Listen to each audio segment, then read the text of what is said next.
स्वागत है आप सभी विद्यार्थियों का एक बार पुनः Subhash study centre YouTube channel पर। तो यदि आप कक्षा 10 के छात्र हैं तो यह वीडियो आप सभी के लिए मोस्ट इम्पोर्टेंट होने वाला है, क्योंकि इस वीडियो के द्वारा हम आपसे साझा करेंगे सूरदास के पद। और सूरदास जी का आज का पद है ऊधव मन न भये 10-20, 8वें नंबर का पद है। और इसका आप संदर्भ कैसे लिखेंगे, इस पद या पद्यांश की व्याख्या आप कैसे लिखेंगे, कैसे व्याख्या की जाएगी, आसान शब्दों में हम आपको व्याख्या बताएंगे ताकि आपको रटना न पड़े। और साथ ही काव्यगत सौंदर्य आप कैसे लिखेंगे, इस वीडियो के द्वारा हम आपसे शेयर करेंगे। तो यदि आपने चैनल को सब्सक्राइब नहीं किया है तो चैनल को सब्सक्राइब कर लें और बेल आइकन को जरूर दबाएं ताकि आने वाली वीडियो का नोटिफिकेशन आप तक सबसे पहले पहुंच सके। तो आज का जो पद है या पद्यांश है वह कुछ इस तरह से है। ऊधव मन न भये 10-20। गोपियां उद्धव जी से क्या कहती हैं कि हे उद्धव जी, हमारे पास 10 या 20 मन नहीं है। एक हुतो सो गयो श्याम संग को अवराधे ईस। इंद्री शिथिल भई केशव बिनु ज्यों देहि बिनु शीश। आशा लागी रहति तन श्वासा जीवहि कोटि बरीस। तुम तो सखा श्याम सुंदर के सकल जोग के ईस। सूर हमारे नंद नंदन बिनु और नहीं जगदीश। इस पद्यांश का या इस पद का संदर्भ कैसे लिखा जाएगा, यहाँ पर आप देख सकते हैं। सबसे पहले आपको क्या लिखना होता है, संदर्भ लिखने से पहले आपको दिए गए पद या पद्यांश का प्रथम से 2 या 3 शब्दों को लिखना है और अंतिम से 2 या 3 शब्दों को सेम इस तरह से लिखना है। जैसे यहाँ पर आप देख सकते हैं ऊधव मन न, इसे आप ब्लैक पेन से लिखेंगे, फिर डैश डैश का निशान लगाते हुए अंतिम के शब्दों को लिख देना है। फिर आपको हेडिंग डालना है संदर्भ, और सबसे आसान संदर्भ है और यही संदर्भ सूरदास जी के प्रत्येक पद या पद्यांश के अंतर्गत लिखा जाएगा। जरा भी इसमें बदलाव नहीं करना है। प्रस्तुत पद्यांश दिया गया क्या है, पद्यांश है हमारी पाठ्य पुस्तक हिंदी के। हमारी पाठ्य पुस्तक किस पुस्तक से, हिंदी के काव्य खंड में। किस खंड से लिया गया है, काव्य खंड में संकलित है या काव्य खंड से लिया गया है। और जिसका शीर्षक क्या है, पद। क्या शीर्षक का नाम क्या है, पाठ का नाम क्या है, पद। और जिसके रचयिता कौन है, सूरदास जी हैं। आपको ध्यान रखना है कि संदर्भ लिखते समय आपको प्रस्तुत पद्यांश हमारी पाठ्य पुस्तक हिंदी, इसे आप ब्लैक पेन से लिखेंगे, आप वीडियो के द्वारा देख भी रहे हैं। और के काव्य खंड भी आपको ब्लैक पेन से यानी काले पेन से लिखना है। में संकलित पद, और ये शीर्षक का नाम है यानी पाठ का नाम है, इसे भी आपको ब्लैक यानी काले पेन से ही लिखना है। से उद्धृत है, जिसके रचयिता कौन है, सूरदास जी हैं। सूरदास जी की 3 प्रमुख रचनाएं हैं, उन्हें आपको याद रखना ही चाहिए। सूर सागर, सूर सारावली और साहित्य लहरी सूरदास जी की रचनाएं हैं। और साथ ही आपको क्या ध्यान रखना है कि सूरदास या लेखक या कवि के नाम को भी आपको ब्लैक पेन से ही लिखना है। तो अब मैं आपको बता दूं कि सबसे सरल व्याख्या क्या हो जाएगी दिए गए पद या पद्यांश की, फिर आपको मैं बताऊंगा कि आप व्याख्या कैसे लिखेंगे। ऊधव मन न भये 10-20। गोपियां उद्धव जी से क्या कहती हैं, गोपियां श्री कृष्ण भगवान के प्रेम में रंगी हुई हैं और उद्धव जी से वह कहती हैं कि हे उद्धव जी, आराधना मन से होती है। एक हुतो सो गयो श्याम संग को अवराधे ईस। आराधना किससे होती है, मन से होती है। और हमारे पास 10-20 मन नहीं है। और क्यों नहीं है, क्योंकि एक मन हम सभी के पास था, वो किसके साथ चला गया, एक हुतो सो गयो श्याम संग को अवराधे ईस। एक जो मन था हमारे पास वह भगवान श्री कृष्ण के साथ चला गया। अब आप ही बताइए कि आपके जो आराध्य देव हैं या आप जो निराकार ईश्वर की उपासना करने के लिए कह रहे हैं, उनकी आराधना हम किस मन से करें, इंद्री शिथिल भई केशव बिनु ज्यों देही बिनु शीस।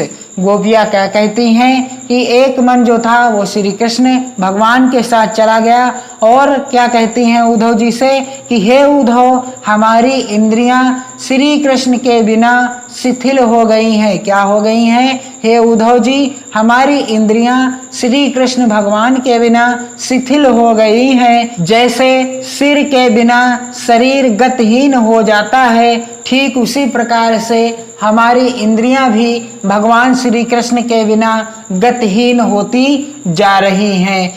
इंद्री शिथिल भई केशव बिनु ज्यों देही बिनु शीस। हमारी इंद्रियां इस तरह से शिथिल हो गई हैं जिस तरह से कोई शरीर बिना सर के नहीं चल सकता, ठीक उसी प्रकार हम भगवान श्री कृष्ण के बिना जीवित नहीं रह सकती। आशा लागी रहत तन श्वासा जीवहि कोटि बरीस। हे उद्धव जी, भगवान श्री कृष्ण की विरह की पीड़ा में हम मर जाती, किंतु उनके मिलन की जो आशा है वह आशा ही हमारे शरीर में प्राण रोके हुए है। आशा लाग रहत तन श्वासा जीवहि कोटि बरीस। और इसी आशा और उम्मीद के कारण ही हम करोड़ों वर्ष तक जीवित रह सकती हैं। कभी न कभी तो हमारे श्याम सुंदर भगवान श्री कृष्ण हमसे मिलने, हमें दर्शन देने जरूर आएंगे और इसी आशा से हम करोड़ों वर्ष जीवित रह सकती हैं। आगे सूरदास जी लिखते हैं, तुम तो सखा श्याम सुंदर के सकल जोग के ईश। सूर हमारे नंद नंदन बिनु और नहीं जगदीश। गोपियां कहती हैं कि हे उद्धव जी, तुम तो श्याम सुंदर के मित्र हो और संपूर्ण योग विद्या के ज्ञाता हो। हे उद्धव जी, हम गोपियों के लिए नंद नंदन श्री कृष्ण के अतिरिक्त और कोई ब्रह्म या परमात्मा नहीं है, अतः आप ही हमारा श्री कृष्ण से क्या करा दीजिए? मिलन करा दीजिए। तुम तो सखा श्याम सुंदर के सकल जोग के ईश। तुम भगवान श्री कृष्ण के सखा हो, मित्र हो और सभी विद्याओं को जानने वाले हो। इसलिए हे उद्धव जी, सूर हमारे नंद नंदन बिनु और नहीं जगदीश। और हे उद्धव जी, हमारे भगवान श्री कृष्ण के अतिरिक्त इस संसार में कोई नहीं है, इसलिए आप ही हमें श्री कृष्ण भगवान से मिला सकते हैं। तो इस तरह से इसकी व्याख्या आप आसानी से याद कर सकते हैं। और इसकी व्याख्या आप कैसे लिखेंगे तो यहाँ पर आप देख सकते हैं कि सबसे पहले आपको हेडिंग डालना है व्याख्या। और व्याख्या कैसे लिखना है? उद्धव मन न भये 10-20 एक हुतो सो गयो श्याम संग को अवराधे ईश। गोपियां श्री कृष्ण के प्रेम में रंगी हुई हैं और वह उद्धव से कहती हैं कि हे उद्धव जी, आराधना मन से होती है। आराधना किससे होती है? मन से होती है। और मन हमारे पास 10-20 तो है नहीं, मन हमारे पास 10-20 तो है नहीं, एक ही मन है। और एक मन था, एक हुतो सो गयो श्याम संग को अवराधे ईश। एक मन था जो श्री कृष्ण के साथ चला गया।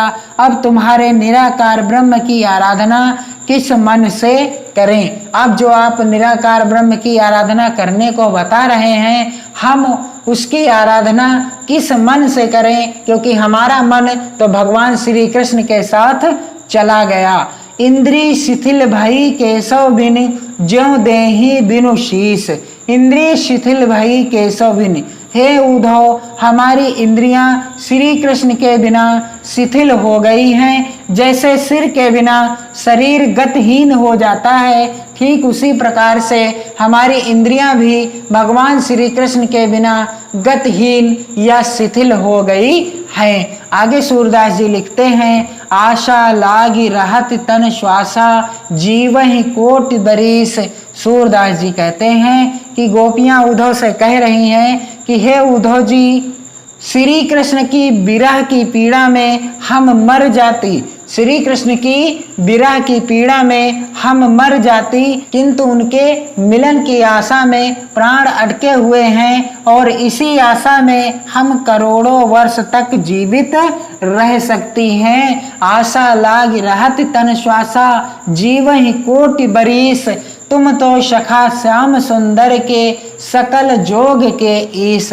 हे उद्धव जी, तुम श्याम सुंदर के मित्र हो और संपूर्ण योग विद्या के ज्ञाता हो, इसलिए हे उद्धव जी, सूर हमारे नंद नंदन बिनु और नहीं जगदीश।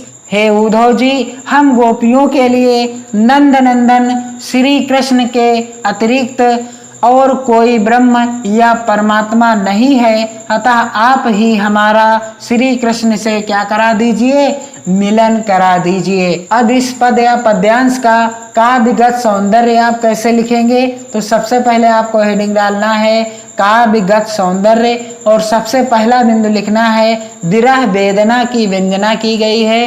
गोपियां भगवान श्री कृष्ण के वियोग में तड़प रही हैं और उसी तड़प का वर्णन सूरदास जी ने अति मार्मिक ढंग से किया है। विरह वेदना की व्यंजना की गई है। दूसरा बिंदु है भाषा दिए गए पद्यांश की, जो कि इस प्रकार से है पद्यांश, उद्धव मन न भये 10-20। इसकी भाषा क्या है, ब्रज भाषा है। कौन सी भाषा है, ब्रज भाषा है। और तीसरा बिंदु है रस, तो यहाँ पर विप्रलंब श्रृंगार रस है, यानी वियोग श्रृंगार रस है। कौन सा, वियोग श्रृंगार रस है। अगला बिंदु है शैली। शैली कौन सी है, दिए गए पद में व्यंग परक और वर्णनात्मक शैली का प्रयोग हुआ है। और अगला बिंदु है अलंकार। अलंकार कौन सा है, अनुप्रास अलंकार तथा उपमा अलंकार देखने को मिलता है। तो इस तरह से आप इस पद या पद्यांश का संदर्भ लिख सकते हैं बिल्कुल आसान तरीके से। उसकी व्याख्या भी आप आसानी से तैयार कर सकते हैं और काव्यगत सौंदर्य भी मैंने आपको सबसे सरल तरीके से बता दिया है। और आपको ध्यान क्या देना है कि आप सूरदास जी का कोई भी पद हो, सभी में आपको यही संदर्भ लिखना है। और आप इस वीडियो को अधिक से अधिक मित्रों में शेयर कीजिए और साथ ही लाइक कीजिए और अपने प्यारे प्यारे कमेंट्स जरूर कीजिए। हमें आपके कमेंट्स का इंतजार रहेगा। और अपनी मेहनत लगन के साथ पढ़ते रहिए, मस्त रहिए, खुश रहिए, खुशियाँ बांटते रहिए। जय हिंद।